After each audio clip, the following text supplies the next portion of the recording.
My wife emptied our emergency fund for a vintage car. She shrugged. Real emergencies happen to other people. I checked the balance. Noted. I fixed one imbalance she never thought I'd touch. The fund wasn't empty anymore. Something else was. I'm 38. We've been married for 6 years. The emergency fund was something we'd built together, allegedly. 500 here, 1,000 there, bonuses, tax refunds, the careful accumulation of security. It had taken us 4 years to get to 18,000. I came home that evening and she was in the garage. The door was open. There was a car I'd never seen before, a 1967 Mustang, cherry red, immaculate. "What do you think?" she asked. I stood there. "Isn't it beautiful? I've wanted one since I was 16. Remember I told you?" I didn't remember. "How much?" I asked. "Don't worry about it. I handled it." "How much?" She hesitated. 18. I felt something cold settle in my chest. 18,000? Yeah. From where? The emergency fund. I didn't say anything. "Come on," she said. "It's not like we were using it." "That's the point of an emergency fund." "Right, for emergencies, which we haven't had. We haven't had them yet." She rolled her eyes. "Real emergencies happen to other people. We're fine. We've always been fine. That money was for both of us. And this car is for both of us. You can drive it too." "I don't want to drive it." "Then don't." She turned back to the car, ran her hand along the hood. "I'm not returning it. The deal's done." I went inside. That night, I checked the account. 0. She'd taken every cent. I sat at the kitchen table with my laptop and looked at that 0 for a long time. She came in around 10. "Are you seriously going to be mad about this? You didn't ask. I didn't think I needed permission to spend our money." "Our money." "You just said it." "Yeah. Ours. Which means I can use it too. Not all of it. Not without talking to me." She sighed. "I knew you'd react like this. This is why I didn't tell you beforehand." "You didn't tell me because you knew I'd say no." "Exactly. Because you'd say no for the wrong reasons." "What are the wrong reasons?" "Fear. Anxiety. That thing you do where you assume the worst is always coming." I closed the laptop. "I'm going to bed." "So that's it? You're just going to sulk?" "I'm not sulking." "You are. You're being passive-aggressive." I didn't respond. I went upstairs. She slept in the guest room that night. The next morning, she left early. Didn't say goodbye. I heard the Mustang's engine roar to life, heard her pull out of the driveway. I made coffee, sat at the table, looked at my phone. I thought about what she'd said. Real emergencies happen to other people. Noted. Over the next week, she drove that car everywhere. To work, to the gym, to get groceries. She posted photos of it on social media. Her friends commented, "Gorgeous! So jealous! You deserve it." I didn't comment. At dinner one night, she said, "You need to get over this." "Over what?" "The car, the money, whatever you're upset about." "I'm not upset. You've barely talked to me in a week." "I've been busy." "Doing what?" "Work." She put down her fork. "This is exhausting. I bought something I wanted with money we both earned. I don't understand why that's a crime." "It's not." "Then why are you acting like this?" "Like what?" "Like I betrayed you or something." I didn't answer. "Say something," she said. "What do you want me to say?" "I want you to tell me what you're thinking." "I'm thinking that you spent our entire emergency fund without asking me. I'm thinking that you don't see anything wrong with that. I'm thinking that when I tried to talk about it, you called me passive-aggressive." "Because you are being passive-aggressive." "No, I'm being quiet. There's a difference." "Not really." I stood up. "I'm going for a walk." "Of course you are." I left. I walked for an hour. When I came back, she was in the garage again, waxing the car. She didn't look up when I passed. That weekend, I started moving money. Not from our joint account, That would have been obvious. From my personal savings, the account I'd had before we got married. I'd kept it separate, just in case. There was about $12,000 in it. I opened a new account, different bank, only my name. I transferred the $12,000. Then I started routing my paycheck differently. Instead of everything going to our joint account, I split it. 60% joint, 40% to the new account. She wouldn't notice. She never looked at the finances that closely. I was the one who paid the bills, managed the budget, tracked expenses. I didn't tell her. The next week, her car broke down. Not the Mustang. Her daily driver, a sedan she'd had for 3 years. The transmission went. The mechanic said it would be $4,000 to fix. She called me from the shop. This is ridiculous. The car's only got 60,000 miles.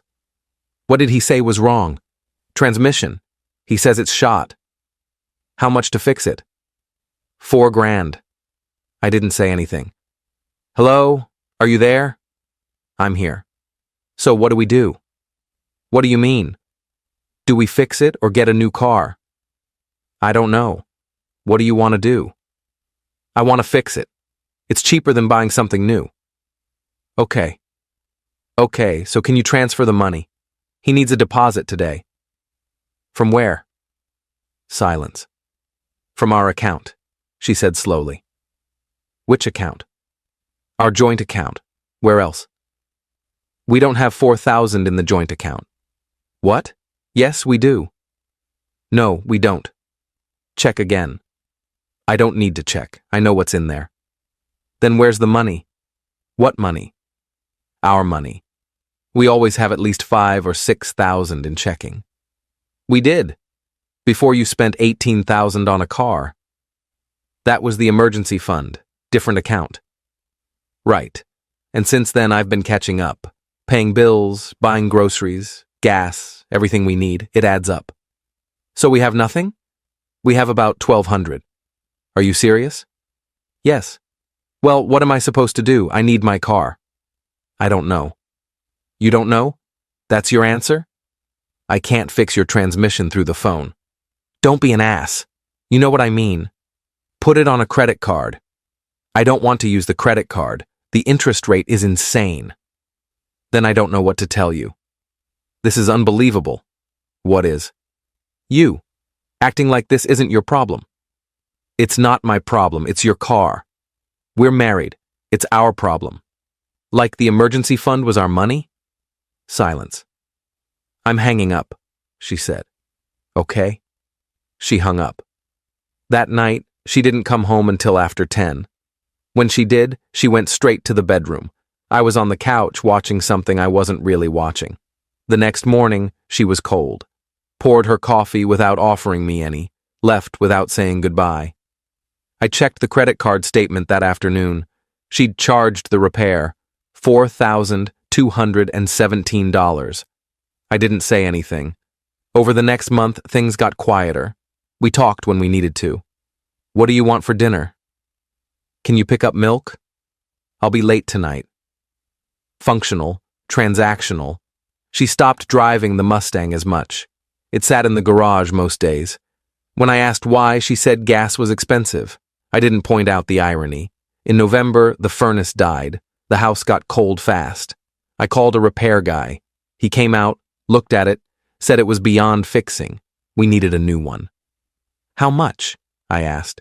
With installation? About $7,000? I thanked him. He left. I told her that night at dinner. $7,000? She said. Yeah. Where are we supposed to get $7,000? I didn't answer. This is an actual emergency, she said. I know. So what do we do? I don't know. Can we get a loan? Probably. Probably? Can you check? I'll check. I checked. We could get a loan. 12% interest. I showed her the terms. That's criminal, she said. That's what they offered. Can we shop around? Sure. I shopped around. Same rates everywhere. I showed her. This is insane, she said. We shouldn't have to take out a loan for this.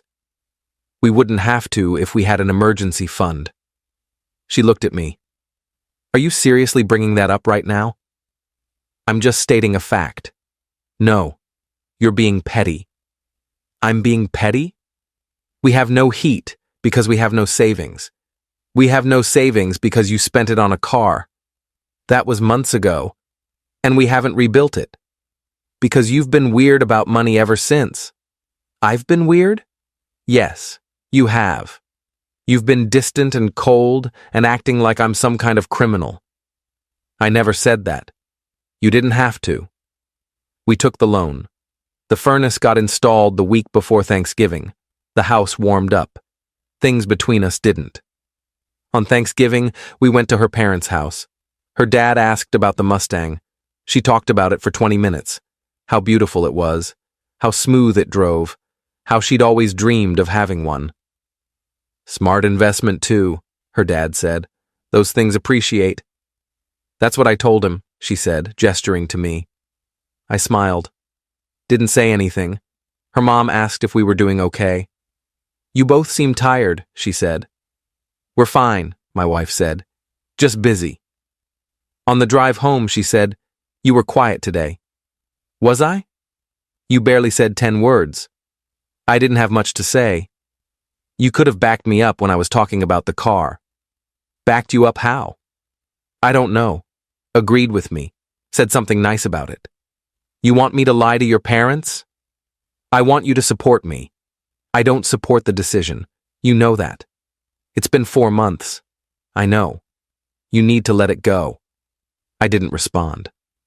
I'm serious, she said. This grudge or whatever it is, it's killing us. I'm not holding a grudge. Then what are you doing? I'm just living with the consequences. What consequences? Of your choice. Of our empty savings. Of the loan we just took out. Of all of it. So you're punishing me. No, I'm just not pretending everything's fine. It could be fine if you'd let it be fine. That's not how it works. Then how does it work? I didn't answer. We drove the rest of the way in silence. Update 1, December came. Christmas was approaching. She asked what I wanted. I said I didn't know. She said I was being difficult. I said I wasn't trying to be. We bought a tree, decorated it together. Didn't talk much while we did it. Her friends came over one night. They wanted to see the Mustang. She took them to the garage. I heard them squealing. It's perfect. You're so lucky. I wish my husband would let me do something like this. I was in the kitchen. One of them came in to get drinks.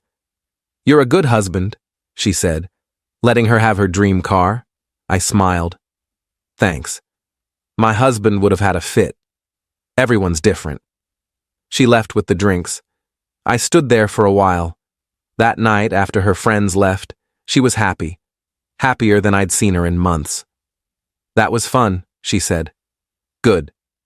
They loved the car. I heard. One of them said, you're a good husband. Yeah, she told me. Are you? I looked at her.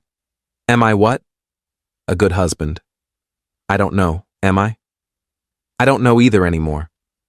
I didn't respond. I feel like I don't know you lately, she said. You're here, but you're not really here. I'm here. No, you're physically present, but emotionally, you're somewhere else. Maybe. Where? I don't know. She sat down. I miss you. I'm right here. No, you're not. I didn't argue.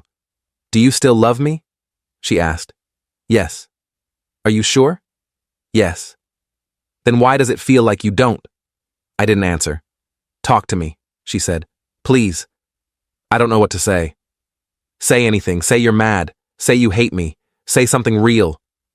I don't hate you. But you're mad. I'm not mad. Then what are you? I thought about it. Tired. Of what? Of this. Of us. Of pretending. Pretending what? That we're okay. We could be okay. Could we? Yes, if you'd forgive me. I have forgiven you. No, you haven't.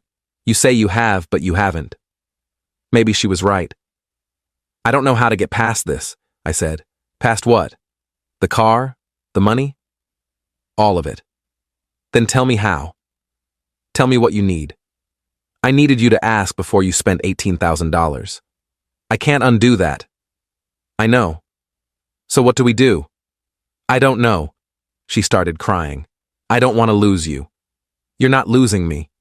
It feels like I already have. I didn't argue. Update 2. January came. New year. New start. Except nothing felt new. She went back to work after the holidays. I went back to work. We fell into routine. Coffee, goodbye, dinner, TV, bed, repeat. The Mustang sat in the garage. She hadn't driven it in weeks.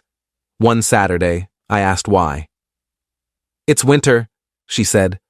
Salt on the roads. I don't want it to rust. Makes sense. Plus, gas is expensive.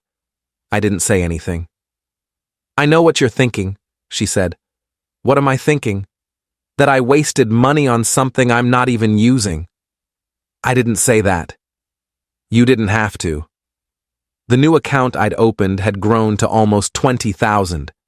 Between my savings and the redirected portion of my paycheck, it had accumulated faster than I expected. I hadn't told her. I kept meaning to. But every time I thought about it, I stopped. Because telling her would require explaining, and explaining would require admitting what I'd done, and admitting what I'd done would make it real. So I stayed quiet. In February, she started talking about taking a trip. Somewhere warm, a beach, a break from winter. How much? I asked. I don't know. Maybe $3,000 for both of us? We don't have $3,000. We will by summer. How? We're both working. We'll save. With what money? I don't know. We'll figure it out. I didn't push it. A week later, she brought it up again, showed me hotels, flights, itineraries. This looks nice, I said. Should I book it? If you want. Do you want to go? Sure. You don't sound excited. I am. You're not. I didn't argue. She didn't book the trip. Update 3 March, our anniversary, 6 years. She made reservations at the restaurant where we'd had our first date. I wore a tie. She wore a dress I'd never seen before. We ordered wine, appetizers, entrees. Remember this place? She asked. Yeah. You were so nervous that first night. Was I? You knocked over your water glass. I'd forgotten that. I thought it was cute, she said. I smiled. Do you still think about that night? She asked. Sometimes. What do you remember? I remember thinking you were out of my league. You never told me that. Didn't I? No. We ate in silence for a while. Are we going to be okay? She asked suddenly. I don't know. That's not the answer I wanted. I know. Do you want us to be okay? Yes. Then why won't you try? I am trying. It doesn't feel like it. I don't know what else to do. You could talk to me. Actually talk to me. Not these half conversations where you give me nothing. I don't know what you want me to say. I want you to tell me what you're feeling. I feel like we're going through the motions. We don't have to, don't we? She put down her fork. I don't understand what happened to us. You bought a car. It's not about the car, isn't it? No, it's about you, about how you've shut down, about how you've disappeared into yourself and left me here alone.